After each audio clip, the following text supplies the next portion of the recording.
আসলে মজার ব্যাপার কি জানেন? আপনার জীবনের পুরো গল্পটা কেউই জানবে না। তবু আপনাকে জাজ করবে। আপনি যদি কম কথা বলেন তাহলে বলবে রাগী। আবার যদি কারোর সাথে মিশতে না চান বলবে অহংকারী। আবার কারোর সাথে মিশতে চাইলে বলবে গায়ে পড়া। আপনি যদি সমস্ত সামাজিক অনুষ্ঠানে যোগদান করেন তাহলে বলবে ওই তো খেতে চলে এসেছে। আর যদি কোনো সামাজিক অনুষ্ঠানে যোগদান না করেন তাহলে বলবে অসামাজিক। নিজের অনুভূতি প্রকাশ করলে বলবে ঢং করছে। আর অনুভূতি প্রকাশ না করলে বলবে পাথর। বিয়ের আগে চারটে বিপরীত লিঙ্গের বন্ধু বান্ধবের সাথে ঘোরাফেরা করলে বলবে আপনি চরিত্রহীন। আবার বিয়ের পরে চারটে বিপরীত লিঙ্গের বন্ধু বান্ধব নিয়ে ঘুরলে বলবে আরও বড় চরিত্রহীন।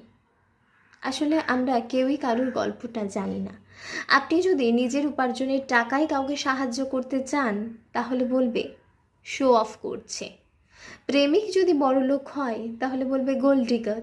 আবার বিয়ের পরে একটা ভালো শাড়ি কি একটা জুয়েলারি পরে ছবি পোস্ট করলে বলবে বরের টাকায় ফুটানি মারছে। আপনি যদি দুহাত খুলে খরচ করেন তাহলে বলবে টাকার গরম দেখাচ্ছে। ব্যাপারটা ঠিক এইরকমই। আমরা কারোর কোনো গল্পই জানি না, কিন্তু কিন্তু আমরা ইমিডিয়েটলি কাউকে জাজ করে বসি।